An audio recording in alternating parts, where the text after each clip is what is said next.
Let's get started. Might make it more complicated. One thing that I want to do is, Wow. before we start this debate, I just want to talk about a definition that Lynn asked us about. Okay? And this is what is a libertarian versus a liberal. And we were talking a little bit about Rand Paul in the United States, who's a senator, and Herman, he is a libertarian. Can you explain what a libertarian is? Yeah, so somebody watch Parks and Rec from here? Yes. Parks and Rec. Perfect. So like Ron Swanson on Parks and Recreation is a libertarian, so he thinks there should be like minimal government involvement. The show's funny because he works for the government. He thinks that like, especially city government is just like a waste of money. Taxation is theft. It's even more extreme on the like no big government that conservatives are, but then they at the same time think like marriage equality should be allowed, for example. They don't really let like religious aspects in it as much as conservatives do, if that makes sense. Right, so they're for libertarians. It's very confusing. It took me a long time to figure this out. Libertarians are very far to the right. They believe in independence and virtually no government. They're close to anarchy. As long as you're not hurting anyone, basically. Yes, you should be able to. So, See, that's hard for me to understand how that's far on the right somehow. yes, I view them very much on the left. on the left, but they're really on the right. It's I just said because that- they I need think to- Individual responsibility, Yeah, I think independence, no taxes, not low taxes, no taxes, okay? Right? So, Rousseau was a French philosopher. Rousseau. And what are you supposed to do if you're Rousseau? You run around in the woods naked. Free. Everybody is just free to express themselves any way they want, and we're all going to live together in this kind of happy environment. Same as anarchism? It's almost anarchism, that's correct.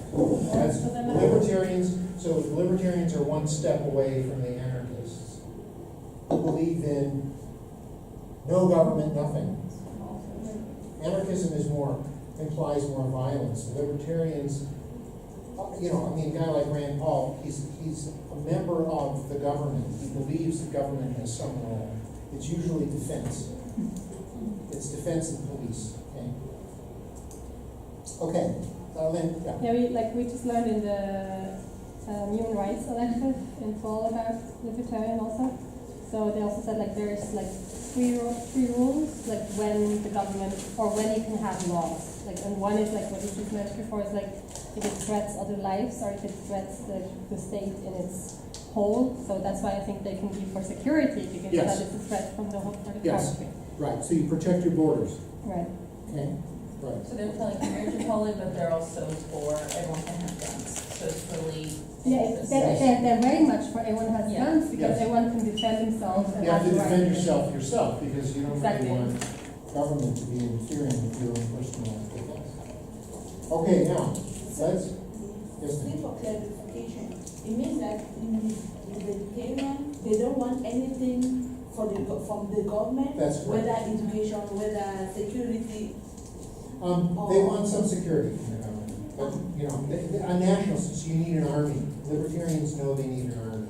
They're not so sure about police, they can do their own policing. What about education? No, you want it, you pay for it.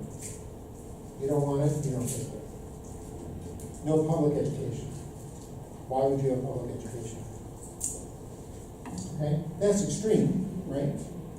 Okay, now, so, let's have our debate. This is how it's gonna go, okay? Each of our debaters gets 3 minutes to make their case. And then, they each get 1 minute to rebuttal the others, okay? And we could vote on who wins, that's really not the purpose. So I don't think we need to select who wins and who loses. What I want us to do is to learn about how different political philosophies are going to influence the way healthcare decisions are made. Okay? So I've given each of our two debaters two documents. One is a description of the German law, which I will summarize, and the other is a letter to the editor, or it's actually an opinion piece, written in a U.S. newspaper called the Wall Street Journal. Wall Street Journal is, what's its political philosophy? Anybody know? Any of the Americans know? Conservative. So if they, I'm sorry? But now it's a little bit more liberal, isn't it? But nothing's at 100%. It's not, Maybe they're just it's, more accurate than that. it's not pro-Trump. That's why Yeah. Wall Street Journal is critical. And they don't lie like Fox. Right, but they're owned by the same guy. Rupert Murdoch owns the Wall Street Journal and Fox. But at least for Wall Street Journal, they have somewhat more. But it's, right, it's more of a business thing. So, it's oriented toward business. So if you have an opinion piece in the Wall Street Journal, is it gonna be left, middle, or right? Right. Right, okay? So, the guy who writes this is the CEO of Eli Lilly, a pharmaceutical company. So I'll tell you what the law says briefly, and let's start with that. So this is the law in Germany. It's not theoretical, it is. Okay, and what it says is, the German government sets the prices for drugs, or they negotiate the prices with the pharmaceutical industry. It's more accurate. Everyone in Germany pays the same price for drugs, because the government negotiates that price. And beginning a few years ago, the government said, when a new drug becomes available, the government will set the price it's willing to pay based on the incremental additional value that that new drug offers. If the drug is 25% better in its effectiveness than the previous drug, the price will be set at 25% more. If it's 5% better, it'll be 5% more. I don't know if I missed it, but what was the case before this law was What was the case? I don't know. I think the company itself was the one to set the price, right? in Germany, I think prices were, the government negotiated with pharmaceutical industry, but they did so based on just traditional market-based arguments. You want this price, we'll pay you this price. There was no standard until the German government established this standard, which was, it's based on the value of the drug. So before that, it was just whatever the market would bear. Because when the drug was set, it would go to the healthcare, and then the government will have to pay for it for people. Yes, One, that's so correct. that's why I'm interested in exactly how the prices were set. Yeah, so prior to that time, it's the pharmaceutical industry would say, we believe it's worth this, and the governments would say, we believe it's worth this, and there would be no measure of value. So now it's exclusively the government's role to set the price? Yes, So okay. the company has nothing to do with it? Or- Well, the government negotiates. Because, I'm sorry, because the pharmaceutical companies are the ones who invest in all the research and all the, to get a new drug, so how Okay. does it? So a new drug becomes available in Germany prior to 2009 or whatever it is. New drug becomes available. Merck, one of the big pharmaceutical companies, says this drug is worth $1,000 a month. And the German government says, no, we'll pay you $750 a month. And Merck says, no, it's either $1,000 or we're not getting it. And the government says, fine, we won't allow this drug in Germany. It's over. We're going to use the other drugs that we have available. And the German government has the power to do that. And if you're a German citizen, that drug is not available to you. That's all. Okay? That's still the case, right? So, but what the German government is saying now is we're going to set a standard of what a drug is worth. If Merck, so let's say this new drug, say it's an HIV drug, and it's 20% better than the last drug. So the German government automatically says, we're gonna pay you 20% more than the next drug behind it. And Merck says, we want 25%. German government says, that's it, take it or leave it. And Merck either takes it or leaves it. That's the way it is. Okay? Now, in the United States, it's a free market. It's much more complicated than that, but it's basically a free market. This is before the Affordable Care Act, Obamacare, is enacted. The CEO of Lilly is terrified that he's against this. He's terrified that the Affordable Care Act will set drug prices, and that the Germans will be the model for doing this. So what we're going to hear in our debate is the value from the government's perspective of setting prices based on the value of drugs, the German model, and we're going to hear from on the other side the philosophy that says that drug prices should not be set by the government, and that the value-based approach is not appropriate. You both ready? I still don't even know how I feel about it, but yes. Yeah, it doesn't matter how you feel, you have to take your position, okay? So come on, right? Who wants to go first? I can. Yeah, I'm not ready, so you can go first. Okay, but you both have to sit here. Okay? And I think we need to move the camera.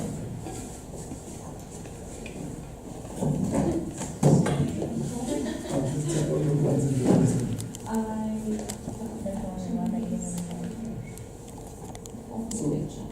So we read the same thing, right? I thought we were agreeing, huh? This is that's against it. I thought it was fine.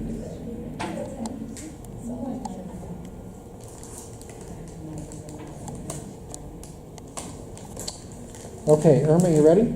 Who's going first? Oh, yeah, sure. Okay. Okay, so while I do think that there's opportunity for this to encourage innovation, and I do see some of the weaknesses in it, that in an extreme case, you can become a slave to the pharmaceutical companies. I think what's most important to keep in mind is the people and the quality of life.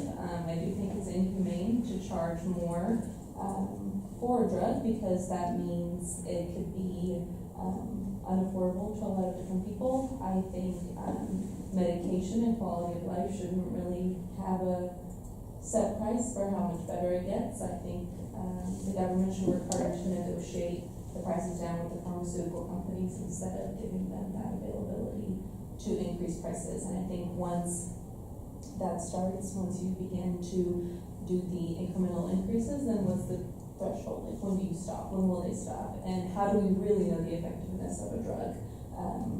If they can really prove it, that's one thing, but I think that we run the risk of pharmaceutical companies just taking it way too far and charging way too much money, and the individual suffers.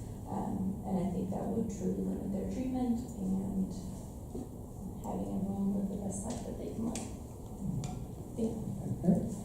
Well, I think firstly, in the context of the country that we're dealing with, Germany has this history of being the birthplace of the pharmaceutical industry. So already we know whatever that comes out of there has some good, efficacy or some good science behind it. So that's the first one. And then also, we need to get to a point where the hard workers or people that do extra get rewarded for going the extra mile. So if something can work harder than the prescribed threshold, if somebody goes an extra, they should be. So they talk about the ethos of hard work, which is in the German DNA. So is that whole thing about the efficiency, right? And then also, so basically just to reward excellence, and also it's important to consider like this acronym. I can't really remember. So it's incremental cost ICER, right? So ICERs exist to standardize incremental efficacy. Just like you would have qualities to quantify, the impact of a certain intervention. So there are assessment procedures or assessment systems in place. So it's not subjective. So it won't be whatever pharmaceutical company, whenever they feel like something is efficacious, then they can do it, but it will be very objective. So I think my 2 minutes is up. You want to, go ahead, rebuttal, yeah. So I think, that, you mentioned good science, and I think that is of course important. So, if that were to happen, even though I'm against it in this debate, I think that there had to be very, very strict practices and exactly how they're going to measure how much better something is. With that being said, I absolutely believe that with this, we're still forgetting the individual person, and how much income plays a role in this. So, people may not have access to high levels of income due to a variety of reasons, whether that's the cycle of poverty, whether that's just different social factors, different societal factors, and I don't think that they should be prevented from being able to afford a drug. Even if it is better, I think the government should focus more on making it affordable for them, and making everything within reach for them, the treatments that they need, because their illnesses and all that is not their fault, and the government's job is to make the treatments as attainable as possible rather than allow pharmaceutical companies to keep increasing their price and making a profit over people's illness. Okay, so budget? You got 1 minute. Just on the point that, on my point that we both agree on, so I'm throwing a trump there. Just in acknowledgement of my point. So yes, I'm glad that you acknowledge that Germany has this very strong legacy of excellence. We literally drove the industrial revolution in the pharmaceutical medical context. We developed Bayer, we developed all these other companies. So I would like to restate that there are systems in place that will make sure that people don't corrupt the system, because we are known for efficiency. We get more done with less, which is the German ethos, right? And then also your point about the individual versus the community benefits. We believe in our government to create a conducive environment for job creation. Therefore, people will earn more and will be able to afford those drugs. We are not expecting, and we will not dish them out to people. Too bad for them. They need to get the job that we're going to create for them, and then they'll be able to afford them. Yeah. Okay, thank you both.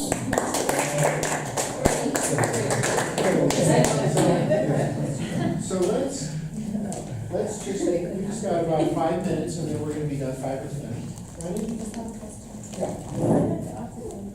I have the impression that the law would really set a certain I'm having a party limit back that here. will not exceed. This was my impression.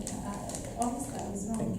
I thought the government wants to, for a big pharmaceutical company, I guess, if I invested that much in research and now I have a great drug, I can now, and I have a kind of patent for this drug for 10 years and nobody can manufacture it other than me, and they have this is their opportunity to make great profit. So I thought this law was preventing these. Maybe it seems I was wrong, correct me if I'm wrong.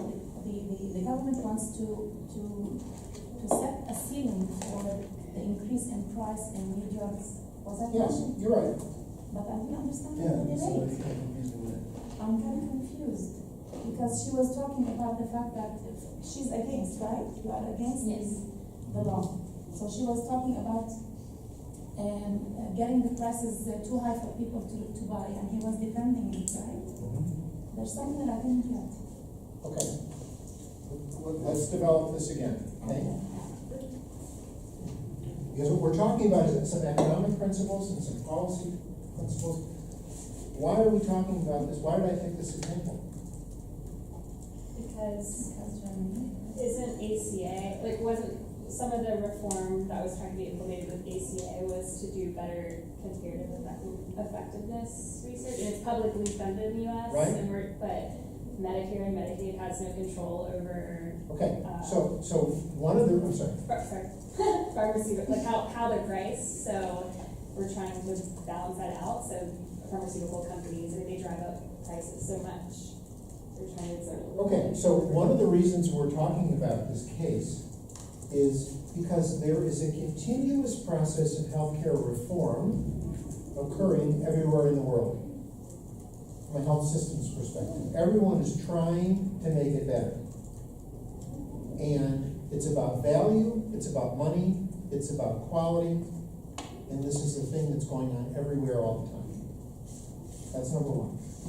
Number two, this case, and we'll get back to the details of it, but this case demonstrates two different political philosophies, doesn't it? One where there's government control and one where the free market is supposed to control the price.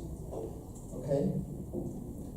And it's a simple example, but it's a real world example of how different political philosophies become health policy issues. Which is right? Should the free market control the price, or should the government control the price? And I'm going to contend to you that some people believe one way and some people believe the other way. To understand health systems, you have to understand that. Some people believe one way, some believe the other way. And then somewhere in the middle is the compromise that becomes the law. Okay? So this one example is a good example, I think, that demonstrates these competing political philosophies as they apply to healthcare. Now, in this case, let me try to summarize what the point is. In this case, the pharmaceutical industry would like to set prices at whatever they can set it at. The higher the better. That's the way competition is supposed to work. How many of you have heard of the Tesla car? Yes. Okay? My wife's brother, my brother-in-law, you have one? No, I want. You want